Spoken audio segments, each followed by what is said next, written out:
Coagulation, coagulation यानी coagulant, जैसा कि इसका नाम है कोगुलेंट। कोगुलेंट कोगुलेशन सबसे बना है, यानी वे ड्रग और एजेंट जो प्रोसेस ऑफ कोगुलेशन को प्रमोट करते हैं। और अगर प्रोसेस ऑफ कोगुलेशन प्रमोट होगा तो ब्लड क्लॉट का फॉर्मेशन होगा, सिंपल। और ब्लड क्लॉट का फॉर्मेशन होने से क्या होगा, ब्लीडिंग जो है रुक जाएगी, ब्लीडिंग कंट्रोल हो जाएगी। तो कोगुलेंट का मुख्य उद्देश्य होता है ब्लीडिंग, चाहे शरीर के बाहर के सरफेस से हो, ट्रॉपिकली लोकली हो, या शरीर के अंदर के ऑर्गन्स के द्वारा ब्लीडिंग हो। तो ब्लीडिंग को कंट्रोल करने के लिए, ब्लीडिंग को चेक करने के लिए, ब्लीडिंग को रोकने के लिए कोगुलेंट्स का प्रयोग किया जाता है। तो आज इसी चैप्टर के बारे में डिटेल से डिस्कस करेंगे कि कौन कौन से कोगुलेंट होते हैं।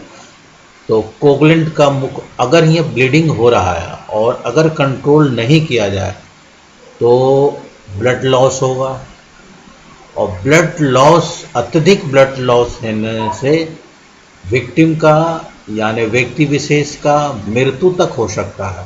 तो इसलिए बहुत महत्वपूर्ण मेजर होते हैं कि ब्लीडिंग द्वारा जो ब्लड लॉस हो रहा है उसको तत्काल कंट्रोल करना, नियंत्रण करना, और ये जो है कोगुलेंट के द्वारा ही किया जाता है।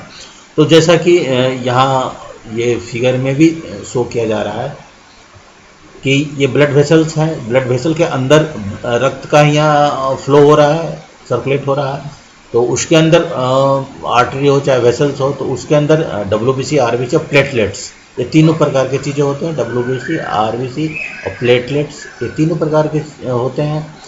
अब अगर कोई आघात हुआ, चोट लगा, इंजरी हुआ, तो ये रप्चर करेगा, ब्लड वेसल रप्चर करेगा।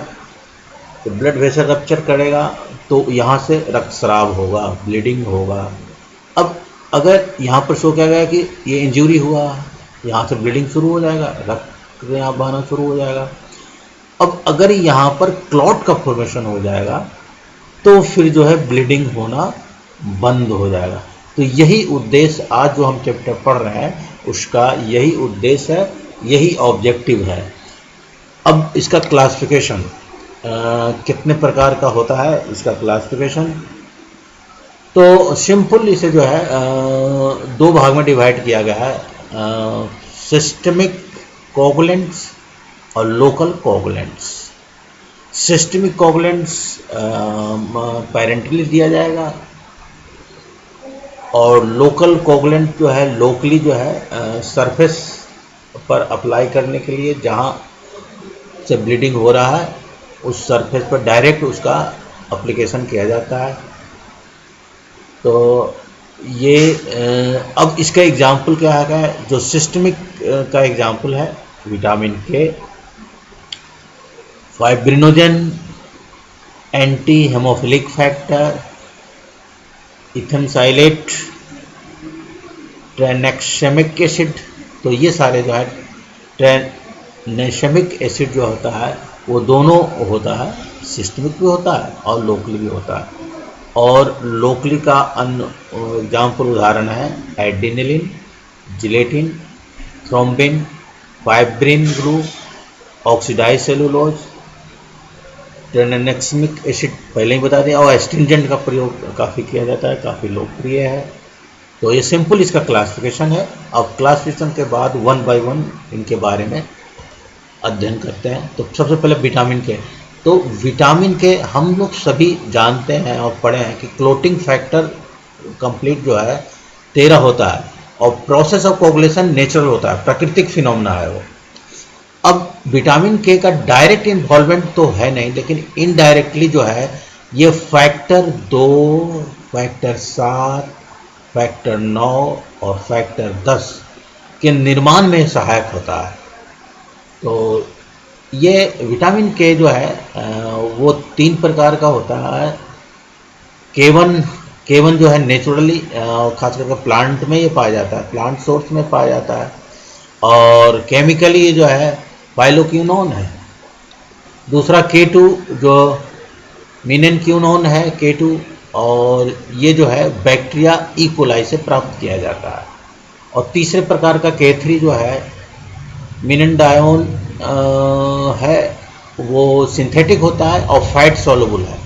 इसका एक वाटर सॉल्युबल भी साल्ट होता है, लेकिन जो मिननडायोन जो है ये फैट सॉल्युबल होता है। तो ये 3 प्रकार के विटामिन हैं।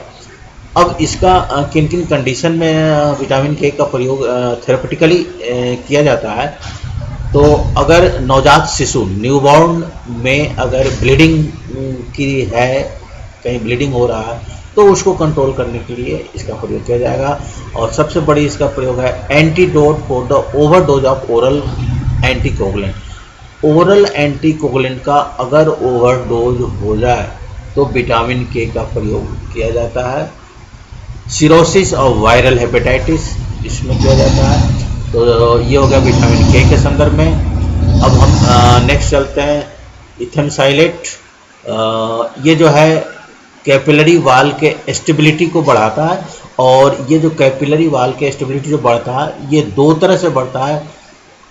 पहला तो ये है एंटी हेलुरोनिडेज एक्शन रखता है, यानी ये वेसो कंस्ट्रिक्शन उत्पन्न करेगा। वेसो कंस्ट्रिक्शन उत्पन्न करेगा तो ब्लीडिंग कम होगा, स्वाभाविक है। वेसो डायलिटेशन होगा तो ब्लीडिंग ज़्यादा होगा, स्वाभाविक है। और दूसरा प्लेटलेट एग्रीगेशन को प्रमोट करता है, बढ़ाता है, उत्तेजित करता है। इसका किन किन कंडीशन में यूज किया जाता है, पहला है मिनोरिया, ब्लीडिंग लेडीज में मेंसेस जो होता है, तो वो अगर पेनफुल ज़्यादा हो रहा है तो मिनोरिया कहा जाता है, और तो उस ब्लीडिंग को कंट्रोल करने के लिए किया जाता है। दूसरा पीपीएच आफ्टर एबॉर्शन। एबॉर्शन के बाद पीपीएच का मतलब पोस्टपार्टम हेमरेज, यानी एबॉर्शन के बाद अगर ब्लीडिंग हो रहा है, ज़्यादा रक्तस्राव हो रहा है, तो उसको कंट्रोल करने के लिए इथेनसाइलेट का प्रयोग किया जा सकता है। हेमेचूरिया, यूरिन में ब्लड आना। ब्लीडिंग आफ्टर टूथ एक्सट्रैक्शन, दांत जब एक्सट्रैक्ट किया जाता है, उखाड़ा जाता है, रिमूव किया जाता है, तो उसके बाद अगर ब्लीडिंग गम से हो रहा है तो उसको भी कंट्रोल करने के लिए इसका प्रयोग किया जाता है। नेक्स्ट है फाइब्रिनोजन। हम लोग सभी जानते हैं कि फाइब्रिनोजन प्रोसेस ऑफ कोगुलेशन में एक फैक्टर है फाइब्रिनोजन, और ये इसलिए इसको प्राप्त कैसे किया जाएगा, तो ह्यूमन प्लाज्मा से इसको प्राप्त किया जा सकता है, क्योंकि ये नेचुरल रूप से पाया जाता है, और इसका हीमोस्टैटिक एक्शन होता है। ये जो है मार्केट में अवेलेबल है, और ये आईवी इन्फ्यूजन के रूप में दिया जाता है, आईवी इन्फ्यूजन के रूप में दिया जाता है। और इसका यूज चिकित्सीय उपयोग जो इसका किया जाता है हीमोफीलिया में किया जाता है, और एक और कंडीशन है एंटी हेमोफिलिक ग्लोब्यूलिन डिफिशिएंसी में इसका प्रयोग किया जाता है। नेक्स्ट है एंटी हेमोफिलिक फैक्टर। ये भी यहाँ नेचुरल कोगुलेशन प्रोसेस का जो एंटी हेमोफिलिक फैक्टर जो होता है वो फैक्टर 8 को कहा जाता है, 8वें फैक्टर को कहा जाता है एंटी हेमोफिलिक फैक्टर। ये कोगुलेशन फैक्टर है, और इसका जो निर्माण जो है वो डीएनए रिकॉम्बिनांट टेक्नोलॉजी द्वारा किया जाता है, इसका निर्माण किया जाता है। और चूँकि इसका नाम ही है एंटी हेमोफिलिक फैक्टर, तो इसका जो यूज़ जो है हीमोफीलिया में किया जाता है। इसका डोज 10 से 20 इंटरनेशनल यूनिट पर केजी बाई आईवी इन्फ्यूजन द्वारा किया जाता है। इसका नेक्स्ट जो है वो ट्रेनेक्समिक एसिड, ये जो है प्लाज्मिनोजेन एक्टिवेशन को इनहिबिट करता है, और अगर ब्लड क्लॉट बन गया है तो उसको डिसॉल्व भी करता है। तो सिंपल इसका मैकेनिज्म ऑफ एक्शन है, और इसका प्रयोग जो है विभिन्न प्रकार के जो सर्जरी किया जाता है, जैसे कि टॉन्सिल का सर्जरी हो जाए, टॉन्सिलेक्टोटॉमी का मतलब टॉन्सिल का सर्जरी के टाइम जो है, जो ब्लीडिंग अगर हो रहा है तो उसको कंट्रोल करने के लिए इसका प्रयोग किया जाता है। प्रोस्टेट का अगर हो रहा है तो उसको कंट्रोल करने के लिए होता है। अगर टूथ को अगर एक्सट्रैक्ट किया जा रहा है, निकाला जा रहा है, तो उस समय अगर ब्लीडिंग हो रहा है तो उसको कंट्रोल करने के लिए मेनोरिया। तो इन सब कंडीशन में जो है ट्रांनेक्समिक एसिड का प्रयोग जो है ब्लीडिंग कंट्रोल करने के लिए किया जाता है। नेक्स्ट अब हम स्टार्ट करेंगे लोकल कोगुलेंट। हम अभी पढ़े थे कि आईवी रूट द्वारा सिस्टमिक, अब लोकल जो लोकली टॉपिकली यूज होता है। तो नॉर्मली हीमोस्टेटिस अगर है, ब्लीडिंग को अगर रोका जाता है तो 3 स्टेप होते हैं उसमें, और तीनों महत्वपूर्ण है। पहला वेसो कंस्ट्रिक्शन, जैसे कि अभी हम डिस्कस किए थे कि जहाँ के भी ब्लीडिंग हो रहा है तो अगर उस वेसो कंस्ट्रिक्शन, अगर वो कोई ड्रग जिसका वेसो कंस्ट्रिक्शन प्रभाव है, तो जब कंस्ट्रिक्ट कर जाएगा, वेसल्स कैपिलरी सिकुड़ जाएगा, तो ब्लीडिंग स्वाभाविक है कम हो जाएगा। तो ये चीज़ है। एग्रीगेशन ऑफ प्लेटलेट एग्रीगेशन जो है इम्पोर्टेंट, ये स्टेप होता है प्लेटलेट एग्रीगेशन, जो प्रोसेस ऑफ कोगुलेशन को प्रमोट करता है। और इसके बाद अल्टीमेटली जो है क्लॉट का फॉर्मेशन होगा। क्लॉट का फॉर्मेशन होगा तो ब्लीडिंग अल्टीमेटली कंट्रोल हो जाएगा।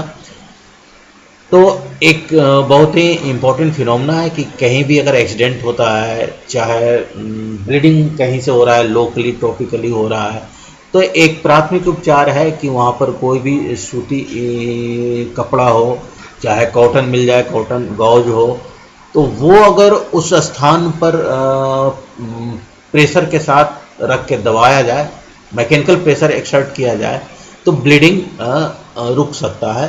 तो एक सिंपल प्राथमिक उपचार है जो कि लोग करते भी हैं, किया जाना चाहिए। और कहीं अगर ज़्यादा इंजरी है, टूट फूट गया है, तो उसको जो है टाँका लगा कर भी जो है इसको जो है कंट्रोल किया जाता है, जो डॉक्टर लोग, चिकित्सक लोग करते हैं। तो ये सिंपल ये प्रक्रिया यूज किया जाता है। अब कुछ पर्टिकुलर जो है एग्जाम्पल इसका एड्रेनलिन लोकली यूज किया जाता है, और ख़ास करके अगर टूथ एक्सट्रैक्शन किया जा रहा है, अगर दाढ़ रिमूव किया जा रहा है, हटाया जा रहा है, निकाला जा रहा है, तो उस समय अगर ब्लीडिंग हो रहा है, गम से और उसके रूट से ब्लीडिंग हो रहा है, तो उसमें सिंपल है कि 0.1% एड्रेनलिन जो है आप एक कॉटन में कॉटन लीजिए और उसको उसमें भिगाकर और उस स्थान पर आप अप्लाई कीजिए जहाँ से ब्लीडिंग हो रहा है, तो वो कंट्रोल हो जाएगा। क्योंकि इसका एक्शन वेसोकंस्ट्रिक्शन है, तो ब्लीडिंग कंट्रोल होगा। तो यही इसका यूज है। और प्रिपरेशन ये जो है लिग्नोकेन के साथ, चूँकि लिग्नोकेन के साथ इसका मार्केट प्रिपरेशन आता है, तो लिग्नोकेन एक लोकल एनेस्थेटिक है, तो वो पेन को भी कंट्रोल होगा। पेन अगर हो रहा है तो वो भी कंट्रोल हो जाएगा, क्योंकि पेन सेंसेशन को ख़त्म कर देगा ये। नेक्स्ट, स्पंज और एब्जॉर्बेबल मटेरियल।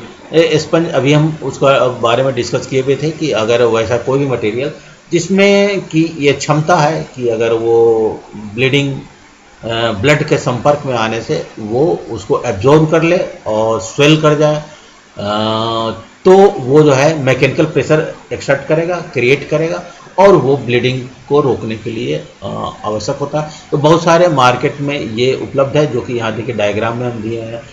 जिलेटिन का स्पंज, इस टाइप का चीज़ें हैं, और ये सारी चीज़ ब्लीडिंग कहीं कट चाहे कहीं हो रहा है, तो उसको जो है इस तरह से इसका जो प्रयोग किया जाता है, जो कि एब्जॉर्ब करके मैकेनिकल प्रेशर क्रिएट करेगा।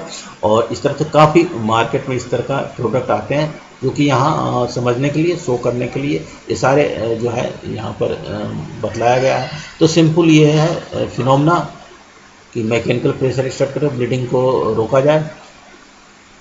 नेक्स्ट है थ्रोम्बिन। देखिए, प्रोसेस ऑफ कोगुलेशन जो नेचुरल प्रक्रिया है, उसमें पहला स्टेप जो है प्रोथ्रोम्बिन से थ्रोम्बिन बनता है।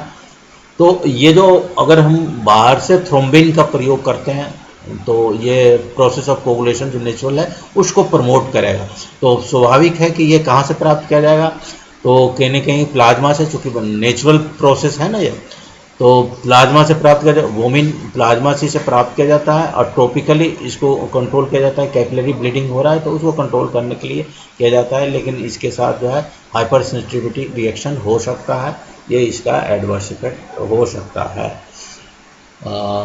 और लास्ट और नेक्स्ट है एस्ट्रिंजेंट। तो सिंपल टर्म है एस्ट्रिंजेंट। एस्ट्रिंजेंट वे होते हैं जो प्रोटीन सुपरफिशियल प्रोटीन को प्रिस्ट्रेट करके ब्लीडिंग को जो है वो रोकते हैं। और इसमें बहुत ही हम लोग का ये अनुभव है कि नाई लोग जब हम हेयर कटिंग चाहे सेविंग के लिए जाते हैं तो नाई लोग सेविंग करने के बाद जो है एलम फिटकरी का प्रयोग करते हैं, तो वो एस्ट्रिंजेंट का बेस्ट एग्जाम्पल है। तो एलम या टैनिक एसिड का प्रयोग जो है अगर वही सेविंग के समय अगर छोटे छोटे कट्स हो जाते हैं जो कि ब्लीडिंग हो सकते हैं, चाहे वो सरफेस एक्सपोज